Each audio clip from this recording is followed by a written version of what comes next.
నమస్తే, నేను ప్రశాంత్. సాయిరెడ్డి బండారాన్ని ధర్మవరం మాజీ ఎమ్మెల్యే బయట పెట్టడం జరిగింది. అయితే అసలు ఇంతకీ అతను ఏం తప్పు చేశాడు, మరి ఏంటి? సో దీని గురించి అయితే మాట్లాడేందుకు ప్రస్తుతం మనతో పాటు సీనియర్ జర్నలిస్ట్ సిఎస్ రావు గారు ఉన్నారు. నమస్తే అండి. నమస్తే. సో సాయిరెడ్డి బండారం ఇప్పుడు బయటపడ్డదని చెప్పేసి చాలా వైరల్గా మారింది. అంటే గతంలో అతని రాసలీలలు కూడా ఉన్నాయని చెప్పేసి కూడా మనకు వినిపించింది. అసలు ఇంతకీ ఏం బయటపడ్డాయి, ఏం తప్పు చేశాడు అతను? ఇప్పటి వరకు కూడా సాయిరెడ్డి గారు రాజీనామా మీద ఏం చెప్పాడు, వ్యక్తిగతమైనటువంటి ఇష్యూస్ తోటే నేను రాజీనామా చేశాను, అంతకుమించి వేరే ఇష్యూస్ లేవు, పార్టీ పరంగా ఇంటర్నల్ ఇష్యూస్ లేదా ఒత్తిడి కానీ ఇతరత్ర ఏమీ లేవు అని చెప్పి చెప్పుకుంటూ వచ్చారు. ఇది వ్యక్తిగతమైన నిర్ణయం తప్ప ఇతరత్ర అంశాలు ఏవి కూడా దీని మీద లేవు, ఎలాంటి ప్రభావం లేదు అని చెప్పి చెప్పాడు.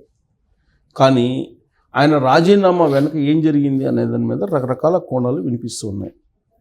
తాజాగా వినిపిస్తున్నటువంటి కోణం ఏంటంటే భారతిరెడ్డికి లేదా విజయసాయిరెడ్డి గారికి మధ్యలో పట్టం లేదు, ఆ కారణంగా బయటకు రావాల్సి వచ్చింది అనేది ఇప్పుడు సోషల్ మీడియాలో వస్తున్నటువంటి న్యూస్. అయితే ఇప్పుడు ధర్మవరం మాజీ ఎమ్మెల్యే కేతిరెడ్డి వెంకటరామరెడ్డి గారు ఏం చెప్తున్నారు, ఈయనకు సంబంధించిన కొన్ని ఇష్యూస్ ఉన్నాయి విజయసాయిరెడ్డి గారు కొన్ని వ్యక్తిగతమైనటువంటి వీడియోస్ ఉన్నాయి, తర్వాత వ్యక్తిగతమైనటువంటి ఆర్థికపరమైనటువంటి కొన్ని ఇష్యూస్ ఉన్నాయి, కాబట్టి ఆయన పార్టీ నుంచి బయటికి వెళ్ళాల్సిన పరిస్థితి ఏర్పడింది. అవి ఆయన్ని ఇబ్బంది పెట్టి ఉండొచ్చు, ఆయన బీజేపీలో చేరే అవకాశం ఉంది అనేది ఒక లీక్ చేశాడు ఆయన.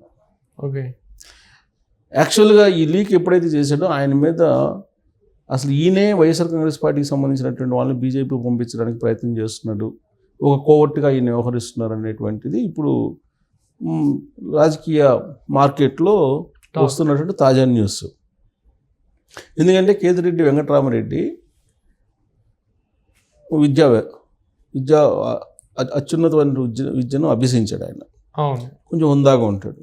ఈయన్ని గుడ్ మార్నింగ్ స్టార్ అంటారు. కేతిరెడ్డి వెంకటరామరెడ్డిని గుడ్ మార్నింగ్ స్టార్ అని ఎందుకంటారంటే ఈయన ఎమ్మెల్యేగా ఉన్నప్పుడు ధర్మవరం నియోజకవర్గంలో ప్రతిరోజు మార్నింగ్ వాకింగ్ టైంలో ఈయన రోజుకు ఒక కారు తోటి దిగి అందరినీ ఏమన్నా బాగున్నావా అని చెప్పి పలకరించుకుంటూ వెళ్తూ ఉంటాడు. దాంతో సోషల్ మీడియా స్టార్గా కూడా మారిపోయాడు ఆయన.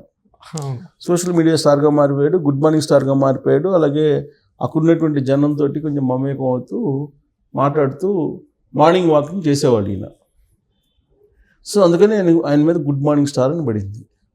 ఆయన ప్రజల్లోకి చాలా బాగా బలంగా వెళ్తున్నాడు, సార్ ప్రజల్లో ఉంటున్నాడు, ప్రజల సమస్యలు తెలుసుకుంటున్నాడు, వాటిని పరిష్కరిస్తున్నాడు అనేది ఒక హైప్ని క్రియేట్ చేసుకునే ప్రయత్నం ఎన్నికలకు ముందు సోషల్ మీడియాని బాగా ఉపయోగించుకున్నాడు ఆయన.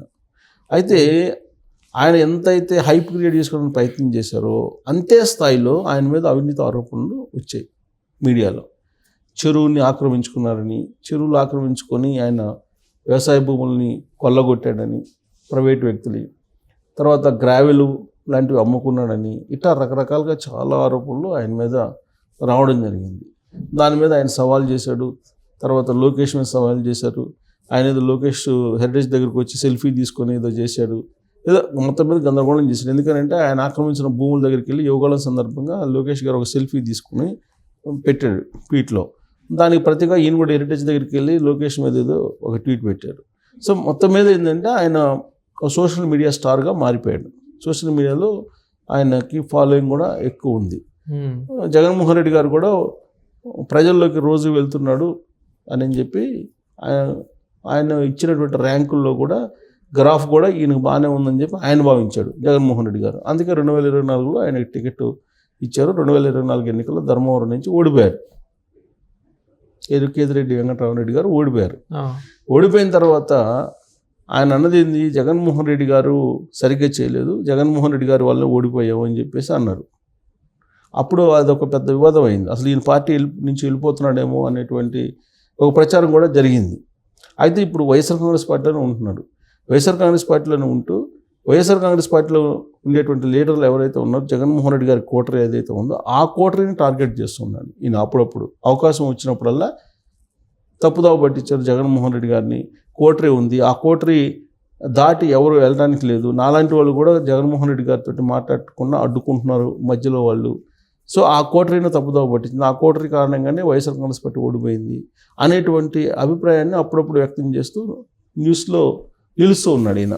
అవును. ఇప్పుడు తాజాగా సాయిరెడ్డి గారు రాజీనామా దాని మీద మాట్లాడటం జరిగింది. సాయిరెడ్డి గారు రాజీనామా ఎందుకు చేశాడు ఏంటని ఇప్పుడు వరకు ఎందుకు కొన్ని అనుమానాలు ఉన్నాయి సాయిరెడ్డి గారి మీద.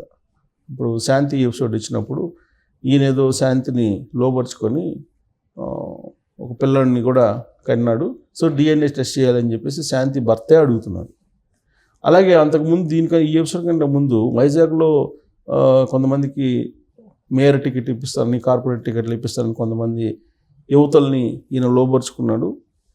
దానికి సంబంధించిన వీడియోలు కూడా ఉన్నాయని చెప్పేసి అప్పట్లో వచ్చినటువంటి న్యూస్. దాని మీద న్యూస్ రాసినటువంటి ఆర్కేకి తర్వాత ఈయనకి మధ్య కొంచెం బాగా ప్రతి సవాళ్ళు కూడా నడిచాయి విజయసాయిరెడ్డి గారు కానీ ఆయనకి. కానీ ఎక్కడ విజయసాయిరెడ్డి గారు ముందుకు రాలా. కానీ విజయసాయిరెడ్డి గారి మీద అలాంటి ఆరోపణలు ఉన్నాయి. తర్వాత అప్పట్లో తాడేపల్లిలో పంచాయతీ పెట్టారు జగన్మోహన్ రెడ్డి గారి ముందు. జగన్మోహన్ రెడ్డి గారు పిలిచి మాట్లాడారు. తర్వాత ఉత్తరాంధ్ర ఇన్ఛార్జిని తీసిపడేశారు విజయసాయిరెడ్డిని, కొన్ని రోజులు ఖాళీగా పెట్టారు. ఆ తర్వాత ప్రకాశం నెల్లూరు ఇన్ఛార్జ్గా ఇచ్చారు, కోఆర్డినేటర్గా డివిజనల్ కోఆర్డినేటర్గా ఇచ్చారు. తర్వాత మొన్న ఎన్నికల్లో నెల్లూరు ఎంపీగా పొడిచే అవకాశం ఇచ్చారు. ఘోరంగా ఓడిపోయిన తర్వాత ఆయన్ని దాదాపుగా పక్కన పెట్టేశారు. ఆయనకు అవమానాలన్నీ మొదటి నుంచి ఎదురవుతూ ఉన్నాయి. ఈ అవమానాలను భరించలేక ఆయన రాజీనామా చేసి వెళ్ళిపోయారు అనేది ఒకటైతే, అరబిందో కంపెనీ అనేది వీళ్ళకి వెళ్దే Aurobindo company. So Aurobindo company నుంచి ప్రెజర్స్ వచ్చిన కారణంగానే ఈయన రాజీనామా చేశాడు. కొన్ని అవకతవకలు ఉన్నాయి. ఇప్పుడు ల్యాండ్ గ్రాబింగ్కి సంబంధించినటువంటి ఆరోపణలు ఈయన మీద ఉన్నాయి. తర్వాత ఈయన మీద కొన్ని అక్రమ కేసులు ఉన్నాయి. కొన్ని భూములు ప్రైవేట్ వ్యక్తులు భూములు ఆక్యుపై చేశారని ఈ విజయసాయిరెడ్డి మీద ఉన్నట్టు కంప్లైంట్స్, అలాగే లేడీస్కి సంబంధించిన ఇష్యూస్ కొన్ని ఉన్నాయి. వీటన్నిటి మీద స్టడీ చేసిన తర్వాత జగన్మోహన్ రెడ్డి గారు పొమ్మలు లేక పొగబెట్టాడు విజయసాయిరెడ్డికి, అందుకే వెళ్ళిపోయాడు అనేది ఒక వర్షన్. రెండు ఏంటంటే బీజేపీ తోటి సఖ్యతగా ఉంటూ బీజేపీలో చేరి కూటమి ప్రభుత్వాన్ని చీల్చి చెండాలాలి, అంతిమంగా వైఎస్ఆర్ కాంగ్రెస్ పార్టీకి మళ్ళీ అధికారం వచ్చేలాగా చేయాలి అనేది ఈయన యొక్క ఆలోచన విజయసాయిరెడ్డి గారిది. అందుకే జగన్మోహన్ రెడ్డి గారు విజయసాయిరెడ్డి గారు ఇద్దరు కలిసి నాటకం ఆడుతున్నారు అనేది ఇంకొక వర్షన్. ఇలా రకరకాల వర్షన్స్ బయటకు వస్తున్న సమయంలో ఇప్పుడు ధర్మవరం మాజీ ఎమ్మెల్యే కేతిరెడ్డి వెంకటరామరెడ్డి గారు బయటకు వచ్చి విజయసాయిరెడ్డి గారు బీజేపీలోకి వెళ్ళబోతున్నారు, ఆయన మీద అనేక ఆరోపణలు ఉన్నాయి, వైఎస్ఆర్ కాంగ్రెస్ పార్టీకి రాజీనామా చేయడం వెనుక ఉన్నటువంటి కారణాలని ఈ రెండింటిని, ఇది లేడీస్ విషయం కానీ తర్వాత అక్రమాల విషయాలు కానీ ఆయన చెప్పాడు. అంటే ఆయన చెప్పడం తోటి ఏమైంది, ఇప్పటివరకు ఉన్నటువంటి ఆరోపణలు నిజమే కదా అని. ఎందుకంటే ఈయన వైఎస్ఆర్ కాంగ్రెస్ పార్టీ, ఆయన వైఎస్ఆర్ కాంగ్రెస్ పార్టీ, ఇద్దరు వైఎస్ఆర్ కాంగ్రెస్ పార్టీ. సో పార్టీలో ఉన్నటువంటి వాళ్ళే చెప్తున్నారని అంటే డెఫినెట్గా ఈ విజయసాయిరెడ్డి మీద వచ్చినటువంటి ఆరోపణలు కరెక్టే అనేటువంటి అనుమానం ఇప్పుడు బలపడుతుంది. ఇప్పుడు వైఎస్ఆర్ కాంగ్రెస్ పార్టీలో ఉన్నారు ఇప్పుడు కూడా, ఎవరు రాజ్యసభకు మాత్రం రాజీనామా చేశాడు విజయసాయిరెడ్డి గారు, ఇంకా పార్టీకి రాజీనామా చేయలేదు, చేస్తారన్నాడు చీలా. సో పార్టీలో ఉన్నటువంటి కేతిరెడ్డి వెంకటరామరెడ్డి విజయసాయిరెడ్డి మీద అనుమానం వ్యక్తం చేస్తున్నాడంటే ఇప్పటి వరకు చేసినటువంటి అరాచకాలు నిజమేనే విజయసాయిరెడ్డి అనేటువంటి భావన చాలామందిలో కలుగుతుంది. సో కాబట్టి ఇప్పుడు కేతిరెడ్డి ఈయన్ని బీజేపీలో పంపించడానికి విజయసాయిరెడ్డి గారిని ప్లాన్ చేస్తున్నాడు, ఈయనతో పాటు అనేక మందిని బీజేపీలో పంపించడానికి ప్లాన్ చేస్తున్నాడు అనేది కూడా ఇప్పుడు కేతిరెడ్డి మీద వినిపిస్తున్నటువంటి ఒక అభిప్రాయం. సో మరి ఆయన కూడా బీజేపీతో టచ్లో ఉన్నారా అని అంటే ఏమో, ఆయన కూడా బీజేపీతో టచ్లో ఉన్నాడేమో. ఉన్నటువంటి వాళ్ళందరూ వైఎస్ఆర్ కాంగ్రెస్ పార్టీని వెళ్ళిపోతున్నటువంటి క్రమంలో మరి కేతిరెడ్డి కూడా బీజేపీలో చేరడానికి విజయసాయిరెడ్డి గారు బీజేపీలో చేరుతున్నాడు అనేటువంటి ఒక అభిప్రాయాన్ని వ్యక్తం చేస్తున్నాడా అనేటువంటిది కూడా వినిపిస్తుంది. సో మొత్తం మీద వైఎస్ఆర్ కాంగ్రెస్ పార్టీలో మాత్రం విజయసాయిరెడ్డి గారి యొక్క రిజైన్ అనేది భిన్నాభిప్రాయాలకు ఆ పార్టీలోనే తావిస్తుందని చెప్పి చెప్పచ్చు. Thank you sir. Thank you.